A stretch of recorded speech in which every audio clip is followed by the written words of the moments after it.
Hey everyone, Happy New Year and welcome back to Grind Season Outdoors. I know it's been like over a month since I've posted now, but I'm gonna explain to you guys a little bit why I haven't really been super active on social media here really for the last 6 months on the YouTube channel and stuff.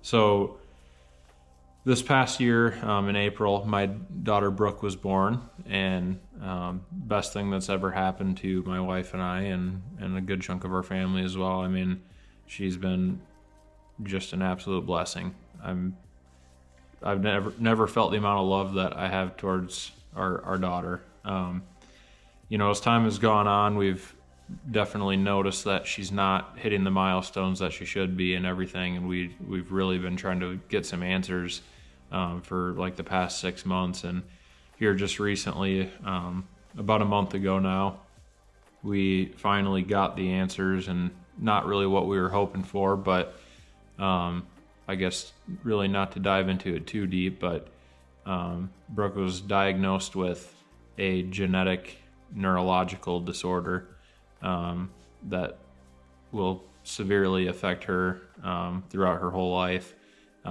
as far as her motor skills and really being able to do anything physically, intellectually, all that kind of stuff. And it's been a tough month for us trying to process this and figure things out. We're still kind of in the middle of doing that. The one thing that I'll say is we absolutely love her.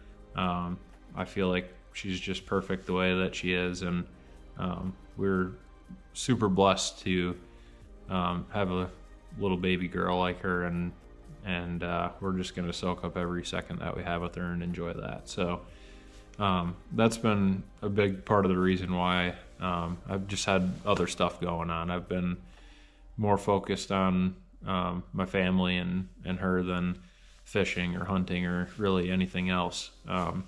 But with that being said, life goes on, and we've got to try to make the most of the time that we have. So we don't know how long that we have with Brooke, but we're definitely going to try to get her out on the boat next year. We're going to do everything we can to bring her along and take her with us. So with all that being said, I just would like everyone to keep Brooke in your thoughts and prayers, and just try to keep her in mind. She's got a long road ahead, but we're all up for the challenge, and we're gonna try to make the most of it. We're gonna do whatever we can so that she can enjoy her life and have the best one possible. So let's talk fishing, guys. Today I wanted to break down 5 of the best baits for me in 2025. And going forward from here, I'm gonna try to do some more of these videos. With everything going on, there's no question that the fishing for me could potentially be a little bit more limited this year. And with that being said, I also have a lot of knowledge about fishing, a lot of other types of videos that I can make. I can spend more time on YouTube instead of really focusing on some of these tournaments and stuff. So if you guys enjoy videos like this, or have any questions about anything that I'm talking about, just put something down in the comments. I will definitely do my best to get back to everybody and answer any questions, or just talk back and forth about everything. But today, like I said, wanted to dive into my top 5 baits for 2025, and I honestly could not just settle on 5 baits. I settled on 6, and keep in mind there are a lot of baits that I caught fish on throughout the year, a lot of techniques that I learned how to do or really got better at. And it was kind of challenging, honestly, to think about 5 baits, or in this case 6. 2 of them are going to be kind of hand in hand. But let's dive into it, guys. I'm going to talk about my first bait. This is a bait that I've been dabbling with for a few years now, but this year I feel like I really figured out how to use it. And that's the big thing that people don't talk about. They always talk about the best baits for whatever time of month, or the best baits of the year, but I don't really think anyone has ever done a great job at talking about all the little details, and I'm not going to do that either, because I can't give away all my secrets. But the first bait that I'm going to talk about is this little thing right here, and this little thing right here. So this is a Big Bite Baits. This is a Yamamoto brand. But the Nico rig is the first bait that I'm going to talk about. And the reason that I'm going to talk about this first and would consider this one of my top baits for the whole season is just the fact that I literally had one of these right here, if not both of them, tied on throughout the entire year. The first time that I went fishing until the last time that I went fishing, I had these tied on, and I think I caught fish on them from literally the first day to the very last day that I was out. I think what I'm gonna do is fish this up a little further to that beaver hut. Okay. And then I'm gonna come back. I'm gonna try to throw a Nico rig, see if they'll eat that.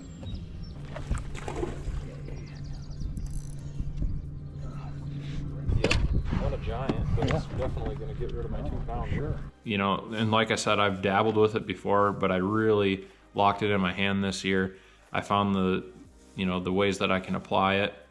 And really with any of these baits, you just have to do that. You have to have the confidence in it to really fish it in tournaments. And I feel like the best way to do that is just to go and throw it around in practice when there's no pressure or when you're out fun fishing. And also, if you do get on them, instead of just catching them on the one bait that you're always throwing, try some different baits. But these here were 2 of my favorite worms for the season. Currently working with 608 baits to make something that's kind of in between both of these. That way we can have more of a versatile worm. I feel like this one right here shined in the colder water. It's a little shorter, thicker and stiffer worm, whereas this one's a little longer, has a ton of action on that tail, but I just didn't seem to get the bites in real cold water with this one. So, you know, as a lot of people have talked about, you usually want a little bit less movement when the water's cold in certain situations, and more of your erratic motion and stuff in the warmer water, which is kind of what I found with these 2, you know, at least in general. I want to talk about how I'm rigging this. So I've been using a little VMC nail weight right here, some light ones like a 16th ounce, you know, kind of depends on the depth, the current, all that kind of stuff, but I'm trying to get away with pretty light ones. There was situations fishing deeper water or heavier current where I was actually throwing kind of a heavy weight on there. And then this hook right here was one of the few that I was throwing around. It's got the weed guards on it there, and I threw a bunch of different hooks trying them out.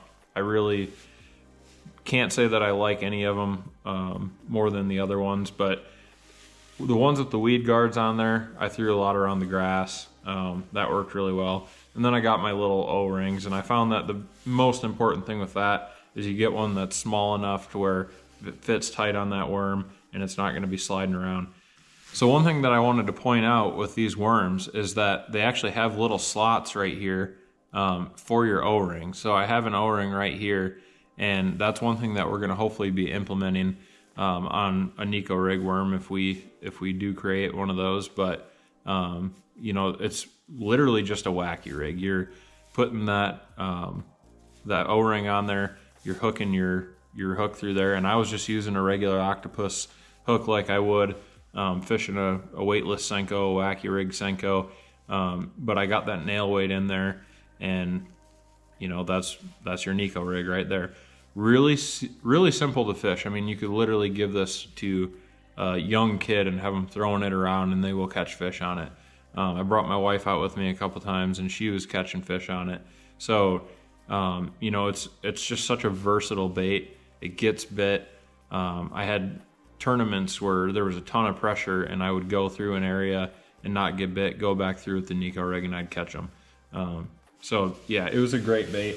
I know old Easton Fothergill talks about it a lot, and he kind of got me onto it to where I really wanted to make it work this year, and I sure did. So moving on to bait number 2, I'm going to talk about the Chatterbait. I have pretty much always thrown a Z-Man Chatterbait. I will say I just ordered some Spro cover jumpers. Big Spro guy, huge Spro guy, but they look absolutely awesome. Haven't tried them yet, so I'm not gonna say that they are awesome, but they look pretty awesome, well built, everything. But up until now, I've never thrown anything but the Z-Man original Chatterbait here. You know, pretty good price Chatterbait. They're a little cheaper than the jackhammers and stuff. And I mean, I've had amazing luck on these things. I've always thrown white for the most part until these last couple years. I've really started to have more success on like a black and blue or a green pumpkin color, something like this. You know, I feel like I just limited myself. I didn't try out different colors. I didn't fish it at different times of year nearly enough. Whereas this year, I really caught a lot of fish on those darker colored chatterbaits throughout the entire summer. You know, the whole year. I mean, springtime and fall, it's always chatterbait, you know, heaven. But then in the middle of the year, there was kind of some key bites, fishing weed lines, fishing riprap, where I was throwing this thing around and catching them really, really good. As far as the weight goes, the 3/8 ounce is probably my favorite one to throw.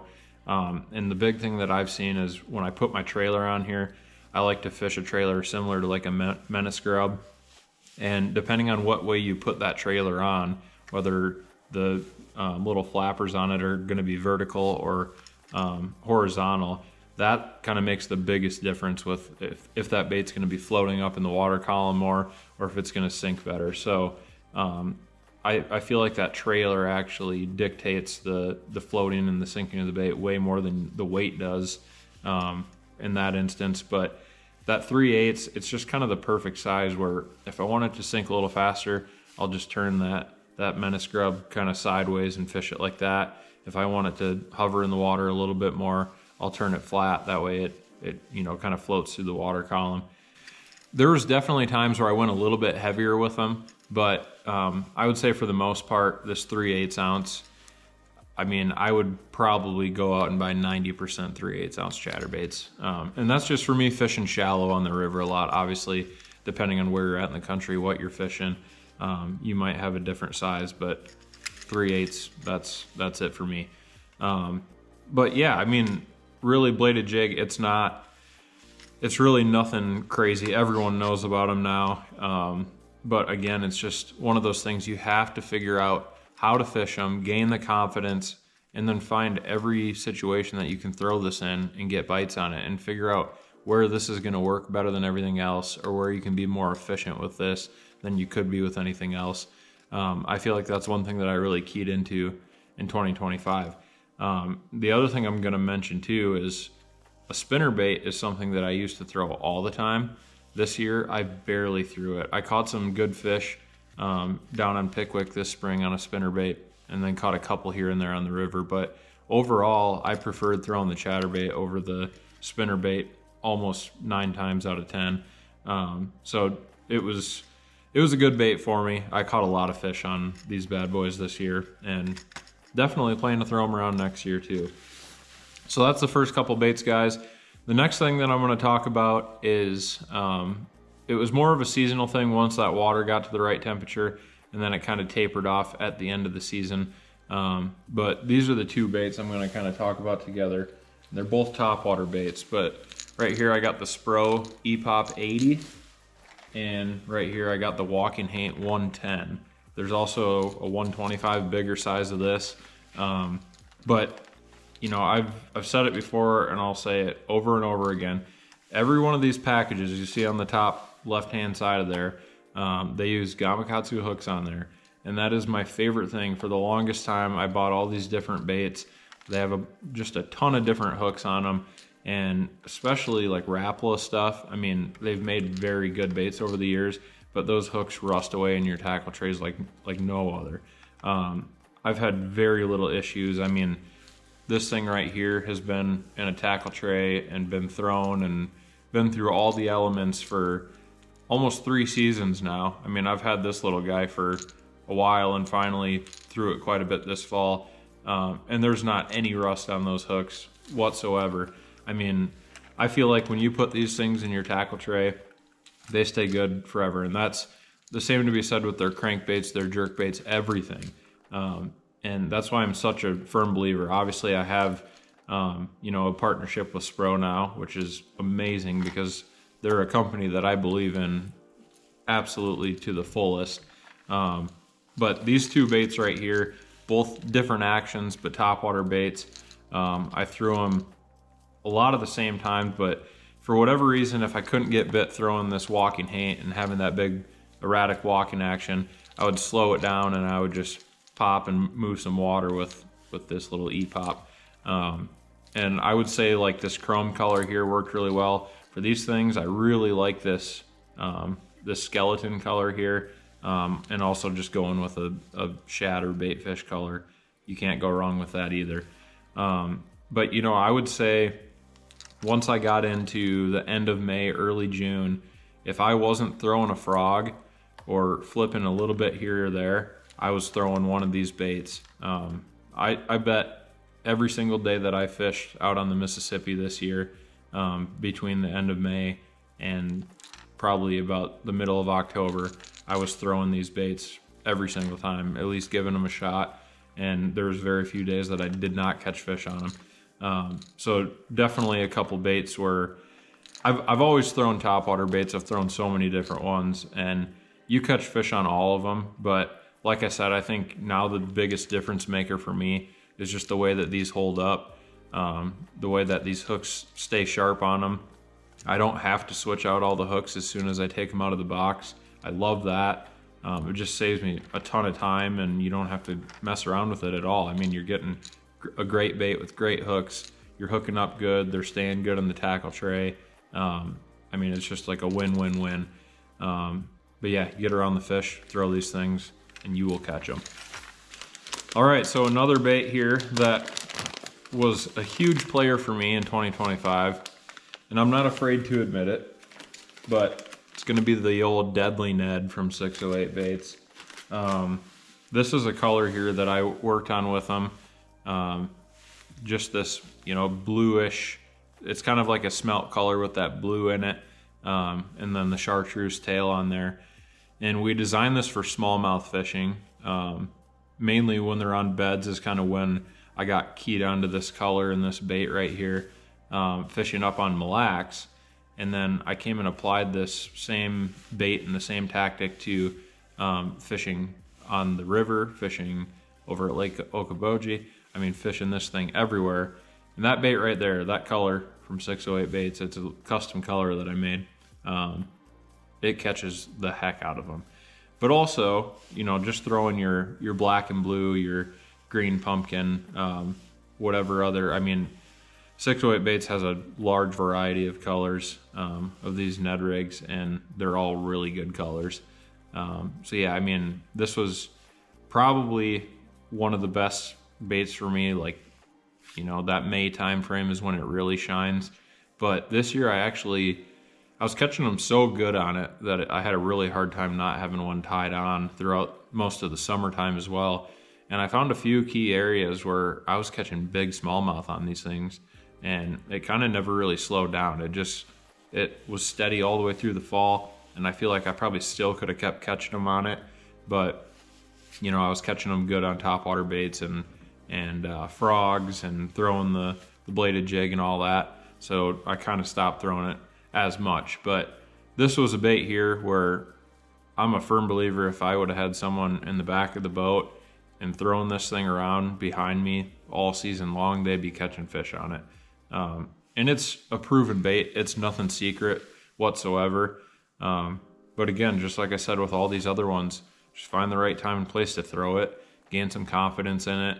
I think with Ned rigs, the colors do make a huge difference. With the bait where, you know, a lot of times you're just dragging it, it's not moving a whole lot. I feel like that's when your colors really make a big difference, opposed to your crankbaits. You know, you can vary your colors a little bit. You can, you know, a frog, for example, I really don't think it matters a whole lot what color you're throwing. For a Ned rig though, you know, selecting the right color for the time of year and what the fish are biting on, just try some different stuff out. Purple smoke is another great color that 608 Baits makes, and you know, you can get those Ned rigs in that color too. And it's just absolutely lights out fishing with these simple little creatures. I got one bait left here, and this was my number one bait, my favorite bait. Basically almost won the state tournament on it. Had a lot of other key fish that I caught throughout the whole year on it, and just had a lot of fun with it. Probably my favorite bait to throw. And I really haven't talked about this. I've been throwing it now for probably 4 or 5 years, and I'm gonna start letting the cat out of the bag because I think most people already know, but the old flapping frog is, I mean, I don't know what bait I have caught more big fish on the Mississippi River than this sucker right here. You know, I'm not going to give away every single secret that I have with this because there is kind of a time and a place type thing. But really, for the most part, when they're on it, they're on it. I mean, you can just go and cover water, and that's the beautiful thing with it. Most frogs, you kind of, you know, you can catch fish in the open water with them, walking them, doing that kind of stuff. But a lot of frogs, you're throwing them up in the slop, you're kind of twitching them through there. And there's still definitely a time to do that as well.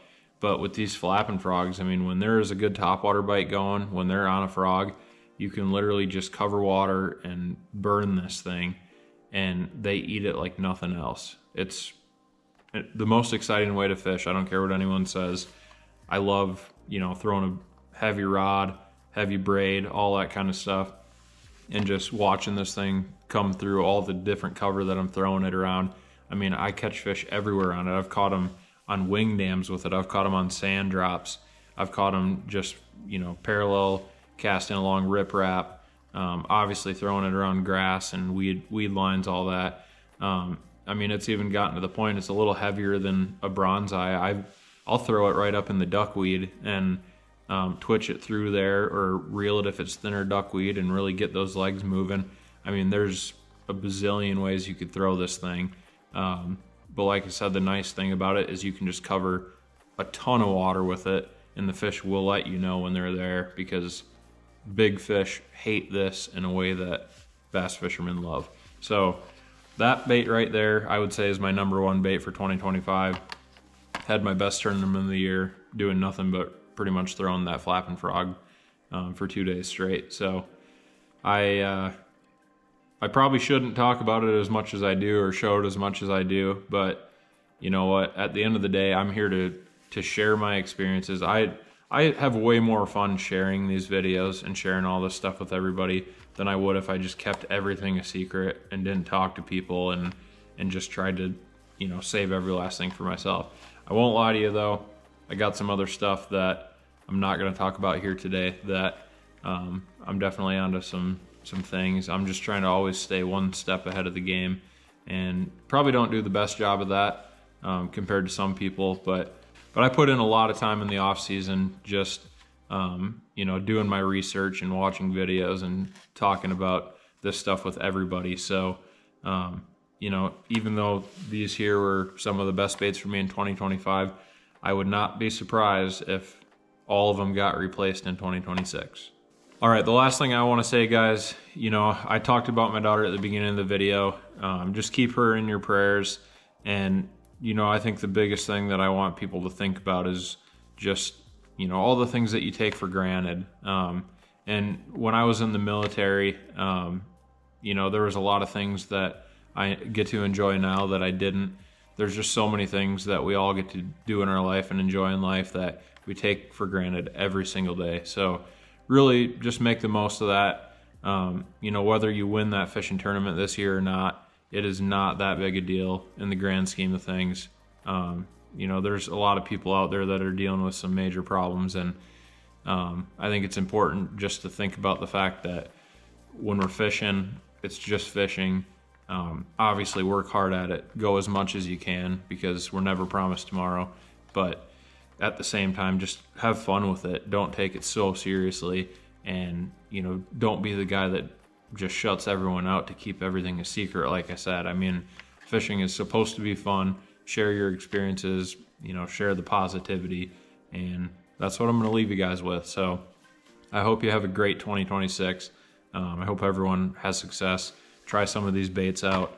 The best way that you can support me is by supporting Spro 608 Baits, following us, subscribing to the YouTube channel, doing all that good stuff. We got merch on our website, so if you're thinking about any way to help us out and help support us, that's the best way to do it. And you're getting something in return, hopefully, for it anyway. So thank you guys so much for watching. Couldn't do it without you. And we'll see you next time here on Grinding Season Outdoors.